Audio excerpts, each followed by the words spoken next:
আসসালামু আলাইকুম রহমতুল্লাহ। ইঞ্জিনিয়ার ছাড়া বাড়ি নির্মাণ করলে কাজের কোয়ালিটি কতটা ভালো হয় সেটা দেখেন। যেগুলো রিটেনিং ওয়ালের এই জায়গাগুলো সম্পূর্ণ একেবারে ভিতরে ফাঁকা হয়ে আছে। এটা ভাইব্রেটরের জন্য এই সমস্যাগুলো হয়েছে এবং শাটারিং ঠিকভাবে করা ছিল না। এগুলা রিটেনিং ওয়ালের জায়গা। এমনকি এই জায়গাটা হলো কলাম। এই কলামের জায়গাটা দেখেন যে কী অবস্থা, একেবারে বাজে অবস্থা। এই সম্পূর্ণ রিটেনিং ওয়ালের চারিপাশে যে জয়েন্টের জায়গাগুলো আছে, এই জয়েন্টের জায়গাগুলোতে এই পর্যায়ে, তো এই জায়গাগুলোতে নর্মালি লিকেজ আসবেই।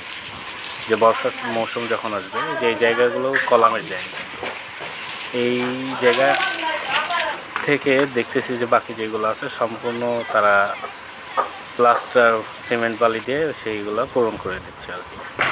তো ইঞ্জিনিয়ার ছাড়া বাড়ি নির্মাণ করলে কোয়ালিটি এমনটা অস্বাভাবিক কিছু না, এটা স্বাভাবিক ব্যাপার। আসসালামু আলাইকুম রহমতুল্লাহ।